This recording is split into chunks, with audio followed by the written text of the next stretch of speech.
Hello बच्चों, क्या हालचाल। फिजिक्स टेस्ट परिवार में आप सबका स्वागत है। तो स्टूडेंट्स, हम लोग चैप्टर नंबर 4 पढ़ रहे थे, जिसमें पढ़ रहे थे मूविंग चार्ज एंड मैग्नेटिज्म। उस पे मैंने क्या पढ़ाया था आपको, पिछले लेक्चर में हम लोगों ने पढ़ा था determination of B. Determination of B में हम लोगों ने पढ़ा था क्या, बायो-सेवर्ट लॉ। आज हम लोग और मैग्नेटिक फील्ड की बात किए थे। आज हम लोग पढ़ेंगे कि डिटर्मिनेशन ऑफ मैग्नेटिक फील्ड यानी कि बी में बायो-सेवर्ट लॉ के बाद पढ़ते हैं डायरेक्शन ऑफ मैग्नेटिक फील्ड। आज हम लोग पढ़ेंगे डायरेक्शन ऑफ मैग्नेटिक फील्ड के बारे में और एक दो क्वेश्चन करके खत्म करेंगे आज का लेक्चर। बाकी जितने भी वीडियो बनेंगे वो कंटिन्यू होते रहेंगे। तो ये पढ़ चुके थे आप लोग, इसको इरेज करते हैं। इसके आगे डिटर्मिनेशन ऑफ बी में हम लोग पढ़ेंगे मैग्नेटिक फील्ड की direction.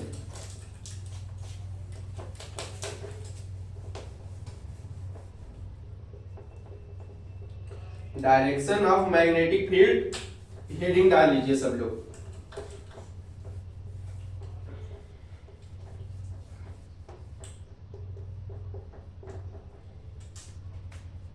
Direction of magnetic field.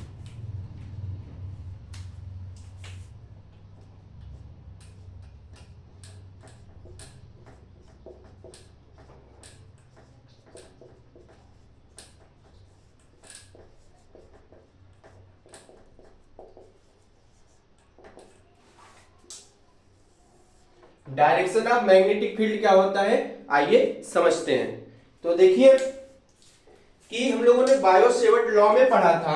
Biot-Savart law में एक करंट कैरिंग वायर हुआ करता था और उसमें आई एम्पीयर की विद्युत धारा यानी कि इलेक्ट्रिक करंट फ्लो होती थी, और वहां से थोड़ी सी दूरी पर एक पॉइंट पी मान लेते थे और यहाँ पर एंगल हमारा थीटा बनता था ना, ऐसे ही तो पढ़ा था। और यहां से हम एक छोटी सी दूरी एज्यूम ये वाली किए थे, क्या छोटी सी लेंथ, डीएल, यही हम लोगों ने एज्यूम किया था।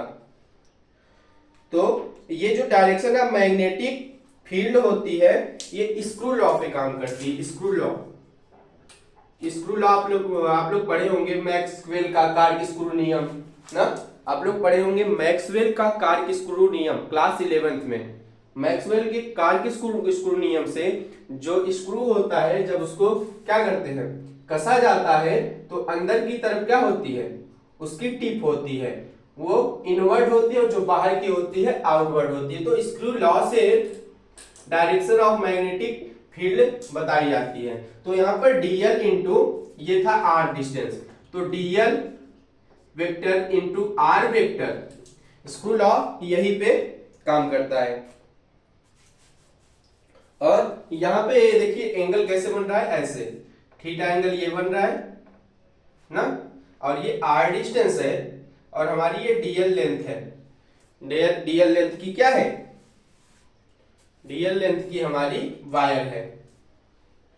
तब क्या होगा कि एक साइन याद रखिएगा आप लोग, जहां पर क्रॉस का साइन दिखता है वो होता है इनवर्ड यानी कि अंदर की ओर, इनवर्ड, और जहां पर डॉट का साइन होता है ऐसे वो होता है आउटवर्ड यानी कि बाहर की ओर। जैसे हमारे पास अगर तीर होता है, आप लोग देखते हैं तीर, तो अगर इसको पीछे साइड देखते हैं तीर को ना, तो देखिए क्रॉस का साइन बन रहा है पीछे की साइड। इसका मतलब पीछे क्या होता है, अंदर की ओर इनवर्ट साइन ऐसे अंदर की ओर होगा। अगर यही तीर कहीं मान लीजिए इस बोर्ड पे ऐसे परपेंडिकुलर है, अगर इस बोर्ड पे कोई तीर परपेंडिकुलर है, ये वाला हिस्सा इसके बाहर की ओर है, तो ये हो गई हमारी क्या, इनवर्ट डायरेक्शन। और अगर यही टिप क्या है, अंदर की ओर है, तो ये क्या है, आउटवर्ड यानी कि अंदर की ओर है, तो सिर्फ एक डॉट का निशान दिखाई देगा। तो ये हो गया डॉट का निशान, यही ये वाला पॉइंट, ये है क्या, आउटवर्ड, ये है हमारी आउटवर्ड यानी कि बाहर की ओर। और ये जो क्रॉस का सिंबल बन रहा है बच्चा, ये क्या है, इनवर्ड यानी कि अंदर की ओर। ठीक, तो यही इसी नियम से हम लोग डायरेक्शन ऑफ मैग्नेटिक फील्ड ज्ञात करते हैं। और एक शॉर्टकट तरीका होता है इसको याद रखने का, एक शॉर्टकट ट्रिक होता है याद रखने का कि राइट हैंड थंब रूल के हिसाब से। हम लोगों ने पढ़ा है right hand thumb rule, Fleming के दाएं हाथ का नियम पढ़े होंगे आप लोग। तो नोट पॉइंट में एक बात लिखिए, क्या कि by the help of right hand thumb rule, right hand palm rule, right hand palm rule, thumb rule नहीं, पाम रूल,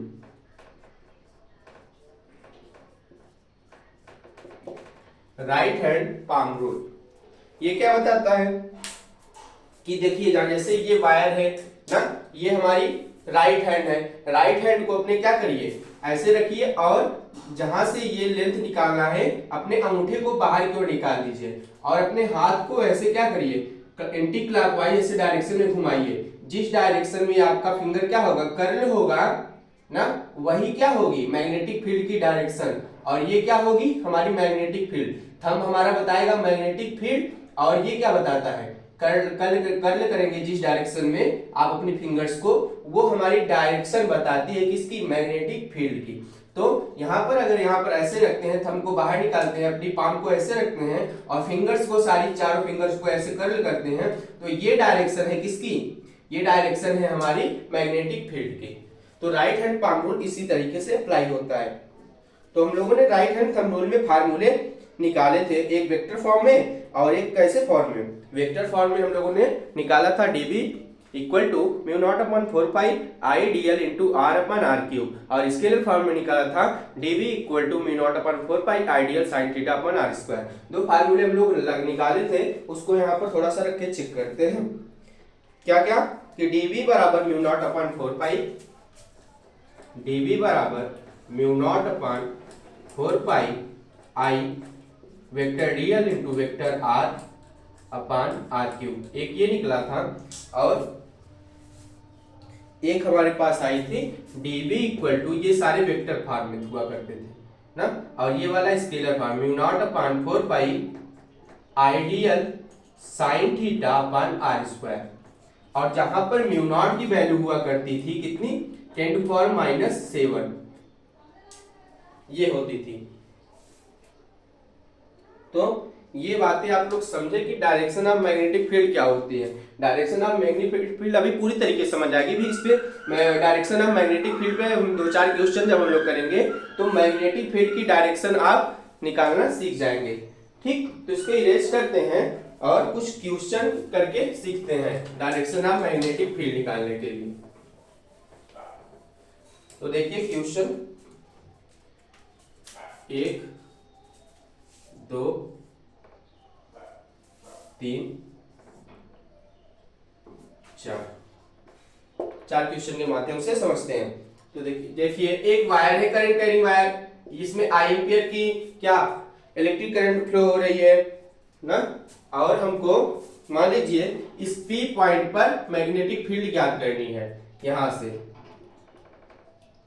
और ठीक इसी प्रकार से अगर ऐसे कोई करंट कैरिंग वायर आई है तो इस वाले पॉइंट Q पर मान लीजिए हमको इलेक्ट्रिक फील्ड ज्ञात करनी है, और कोई डॉट पॉइंट है, डॉट का मतलब आप जानते हैं क्या आउटवर्ड, इस आउटवर्ड इलेक्ट्रिक करंट इसमें बह रही है, तो इसके मान लीजिए यहाँ पॉइंट P पर इलेक्ट्रिक मैग्नेटिक फील्ड ज्ञात करनी है, तब कैसे होगा।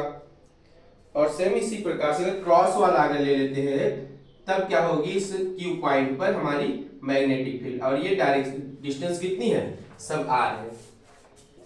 तो हमें क्या फाइंड क्या करना है डायरेक्शन ऑफ मैग्नेटिक फील्ड, यही निकाल के बताइए कि यहां पर मैग्नेटिक फील्ड की डायरेक्शन क्या होगी, इसकी मैग्नेटिक फील्ड डायरेक्शन क्या होगी, इसकी।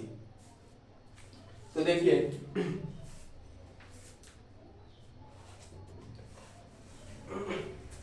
यहां पर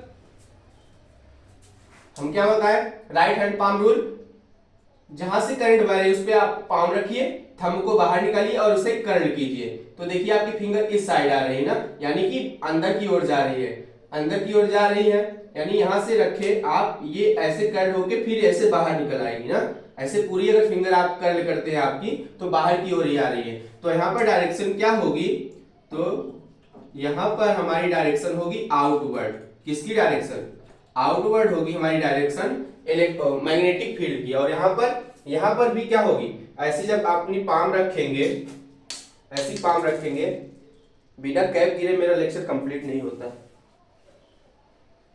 तो देखिए कि यहां पर हाथ रखिए, अपने पाम को रखिए, थंब बाहर निकालिए, ऐसे फिंगर को कर्ल करेंगे, ये भी तो आउटवर्ड ही जा रहा है ना, ऐसे बाहर ही निकल रहा है ना, तो ये भी क्या होगा, इसकी भी मैग्नेटिक फील्ड डायरेक्शन क्या होगी, इसकी भी मैग्नेटिक फील्ड डायरेक्शन क्या होगी, आउटवर्ड ही होगी।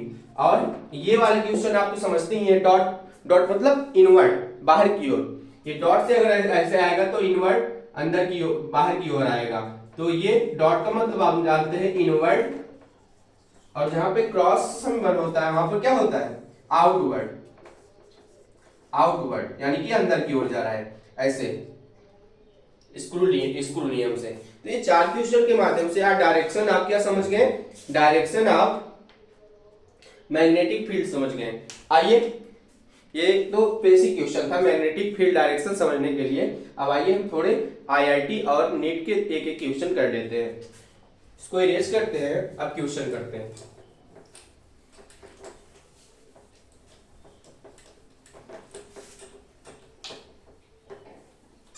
तो क्वेश्चन है हमारा, क्वेश्चन नंबर 1 क्या है कि magnetic field due to finite straight, magnetic field due to finite straight current carrying wire। Question ये है magnetic field due to finite straight current carrying wire, कोई फाइनाइट मतलब कोई फाइनाइट जिसको आपकी लेंथ पता हो, ऐसा वायर जिसमें आपको उसकी लेंथ पता हो, उसमें इलेक्ट्रिक करंट बह रही हो, तो उसके बाहर अगर कोई पॉइंट हो तो उस पॉइंट पर उस एल लेंथ की वायर द्वारा कितना मैग्नेटिक फील्ड आएगी वो बताइए। तो आइए सॉल्व करते हैं, सॉल्यूशन देखिए।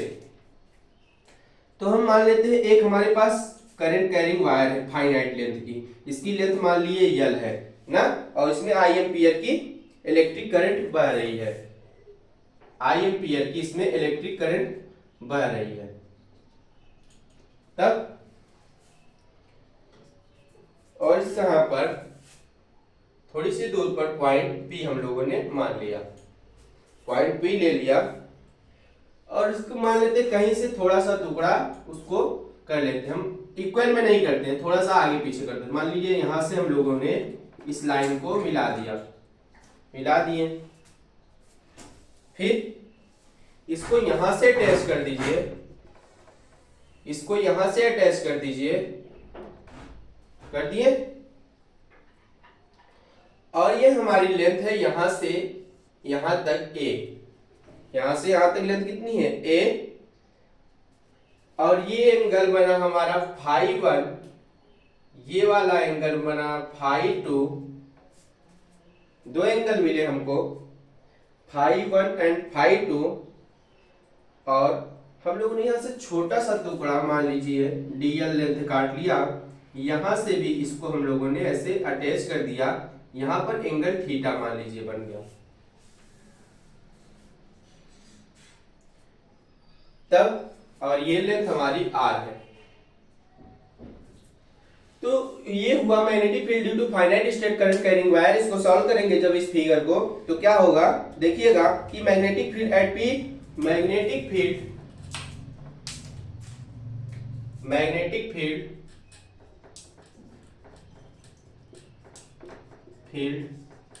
at P to small element dl, इस dl लेंथ के द्वारा इस P पॉइंट पर magnetic field small element dl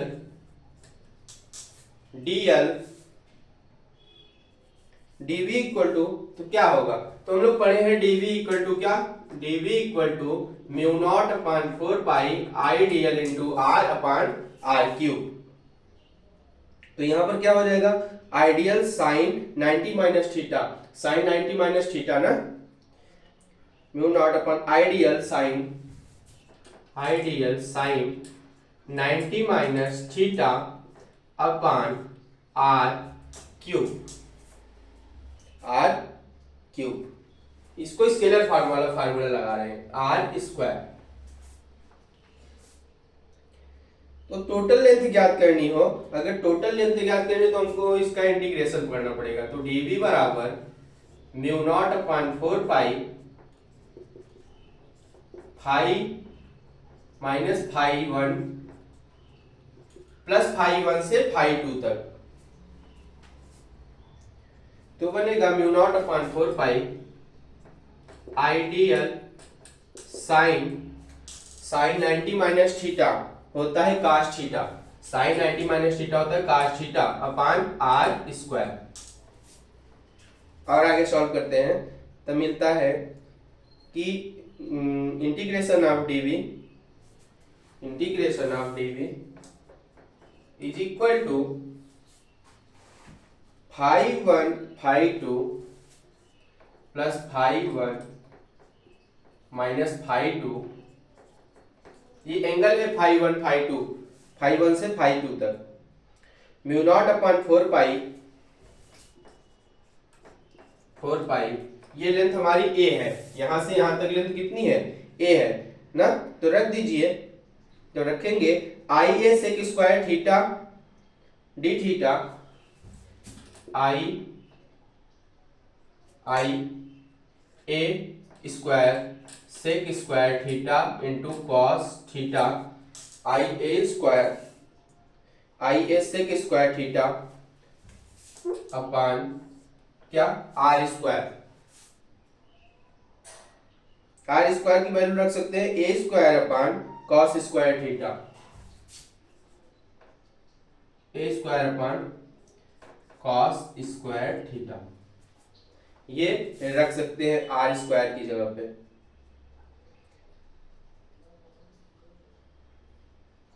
ठीक, तो एक ए से एक ही कैंसिल हो जाएगा, बचेगा क्या हमारे पास, बचेगा b बराबर, इसका इंटीग्रेशन करेंगे b बराबर क्या आएगा, b बराबर म्यू नॉट अपॉन 4 पाई, ये कॉमन है क्या, mu not upon 4 pi I, ये कॉमन है, बाहर कर लिए जब, बचा क्या sec square theta into cos square theta ना, कॉस थीटा, तो ये हो जाएगा फाई 1 से लेकर फाई 2 तक cos theta d theta, phi 1 से लेकर फाई 2 तक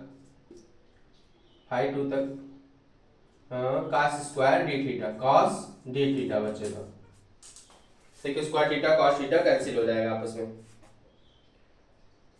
और यहां से b बराबर बन जाएगा हमारा, b बराबर म्यू नॉट अपॉन 4 पाई आई बाहर ले लिए, तो बचेगा ये हो जाएगा, इसका integration cos theta d theta का हो जाता है इंटीग्रेशन साइन थीटा कहां से कहां तक, माइनस फाई 1 से लेकर माइनस फाई 2 तक प्लस फाई 2 तक ना। इसको सॉल्व करेंगे, जब इसको इरेज करते हैं आगे सॉल्व करते हैं तब क्या होगा, यहां पे सॉल्व कर दे, ठीक है, तो समझ गए ना, इसको इरेज करके यहीं लिख देते हैं।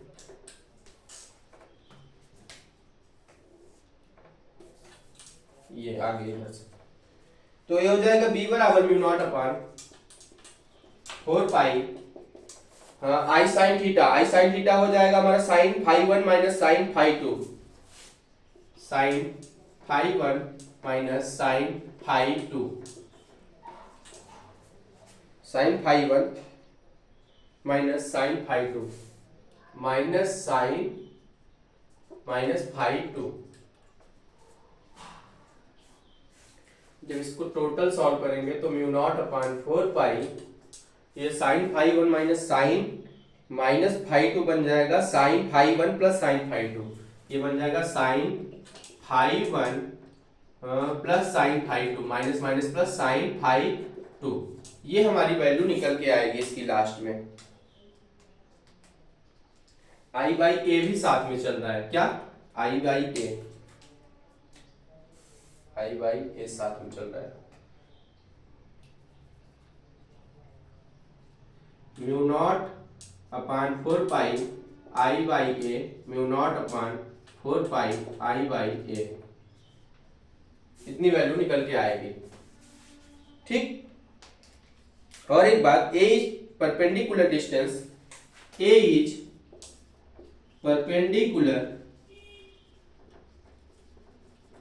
डिस्टेंस, ये हमेशा परपेंडिकुलर होगा। Distance phi 1 phi 2 measured, phi 1 phi 2 measured, ये हमेशा परपेंडिकुलर होगा फाई 1 फाई 2 के, in opposite direction from, in opposite direction from line. ठीक, ये क्वेश्चन आपको समझ में आया। ये फार्मूला याद रखिएगा ये वाला कि b बराबर mu naught upon 4 pi I by a sine phi 1 plus sine phi 2, किसी भी स्ट्रेट करंट कैरिंग वायर हो तो ये फार्मूला सीधा सीधा रख के निकाल सकते हैं। एक क्वेश्चन और करते हैं, आप लोग ट्राई करिएगा।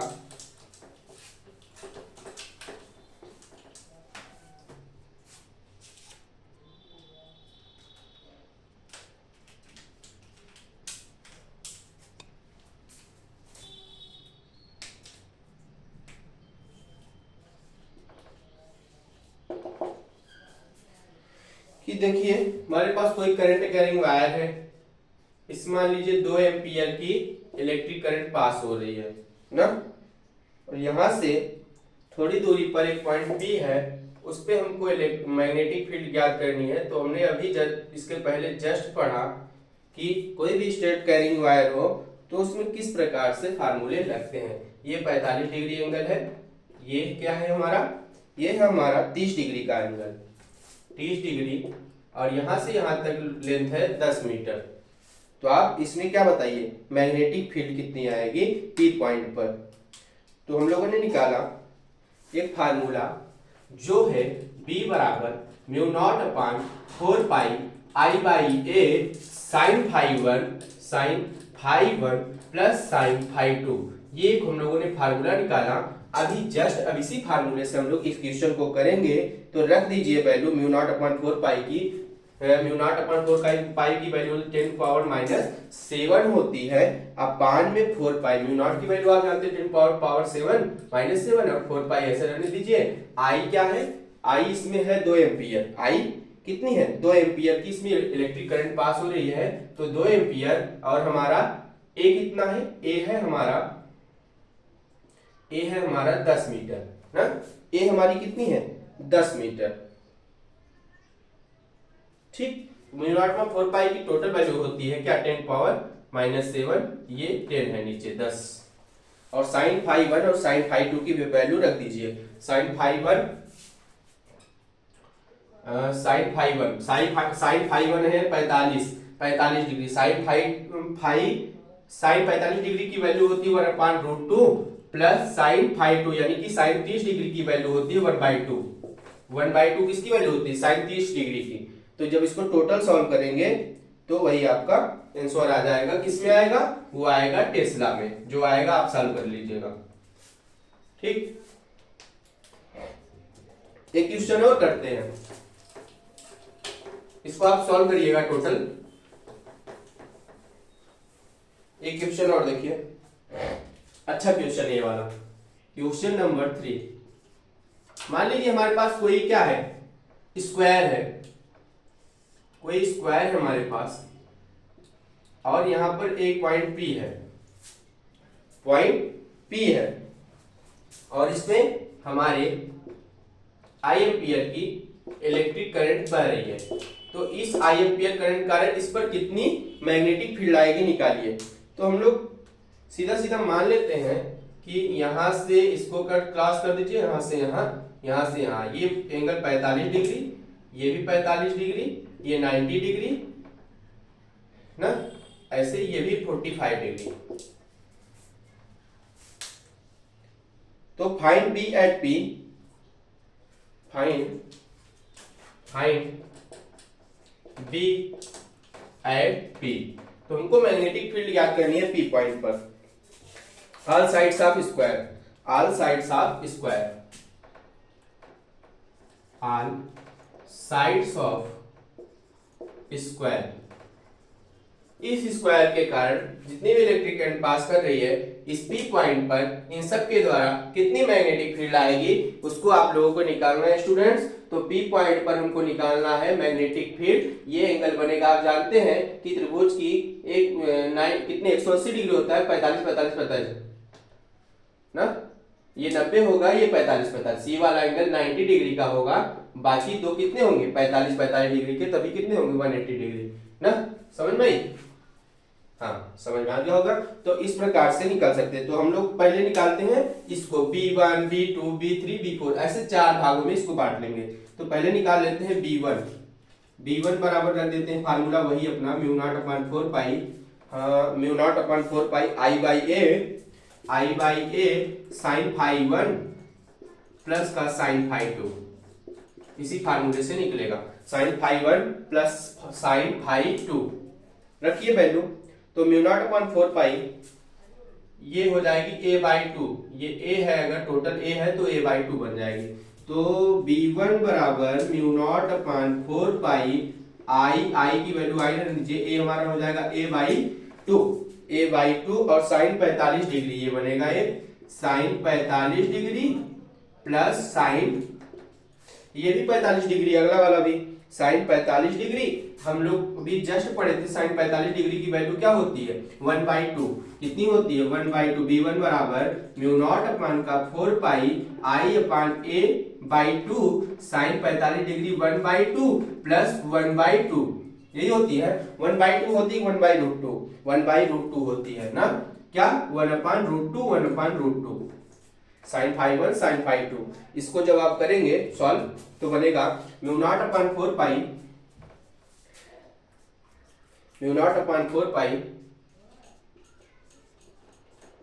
पाई ये ऊपर चला जाएगा 2, तो क्या बन जाएगा, ये I है 2I अपॉन A इंटू 2/√2 ये टोटल सॉल्व करेंगे 2/√2 आएगा, 2/√2 म्यू नॉट अपॉन 4 पाई बन जाएगा। ये B1 बराबर म्यू नॉट अपॉन 4 पाई, इसको सॉल्व करेंगे √2 इंटू 2I यानी कि 4I अपॉन a√2 ये B1 की वैल्यू आएगी। तो यही B1 की वैल्यू से उतना ही बराबर है, तो तीन बार और ना, तो हम लोग निकाल लेते हैं B नेट। अगर A का मान निकल गया इतना आया, फिर म्यू नॉट अपॉन 4 पाई 4I अपॉन a√2 इतने का वैल्यू आया। तो ये भी सेम इसी प्रकार से, इसको भी अगर बांट दें इस प्रकार से, ऐसे इसको ऐसे भी बांट दें, इसको ऐसे बांट दें, तो 4 हो गया, 1 2 3 4 हो गया ना। चारों को क्या करिए बी नेट कर दीजिए। तो बी नेट निकालते हैं। अब बी नेट निकालने के लिए बस इसको 4 से क्या करिए मल्टीप्लाई कर दीजिए, आ जाएगी वैल्यू टोटल की। तो बी नेट बराबर B1 नेट बराबर B1 plus B2 plus B3 plus B4, यानी कि बी नेट बराबर 4B1, 4 टाइम B1। तो बस इसी का 4 टाइम कर दीजिए, आ जाएगी वैल्यू, ये आएगी बी नेट बराबर 4 टाइम म्यू नॉट अपॉन 4 पाई 4I अपॉन a√2। जब सॉल्व करेंगे तो बी नेट की वैल्यू आएगी 4 चौक 16 म्यू नॉट अपॉन 4 पाई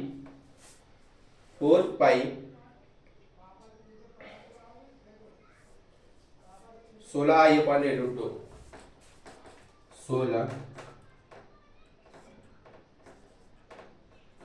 16I अपॉन a√2।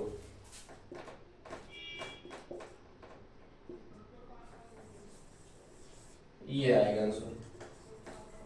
तो ठीक है, इसके बारे में आप सब जान गए। 2-3 क्वेश्चन हम लोगों ने कर लिया, ये सब नीट और IIT लेवल के क्वेश्चन थे। 2-3 क्वेश्चन हम लोगों ने करा और current carrying wire straight line के बारे में फार्मूला निकाला, mu not upon 4 pi sine phi 1 plus sine phi 2 निकाले।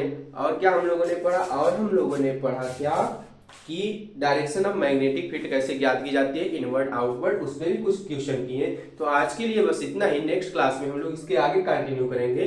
तो स्टूडेंट्स आप लोग इस लेक्चर को थोड़ा कम समझ में आया हो तो रिपीट करके देखिएगा, और जो क्वेश्चन में डाउट हो आप कमेंट बॉक्स में कमेंट करिएगा। तो आज के लिए बस इतना ही, मिलता हूँ नेक्स्ट क्लास में। तब तक के लिए खुश रहिए, मस्त रहिए, पढ़ते रहिए, आगे बढ़ते रहिए। जय हिंद।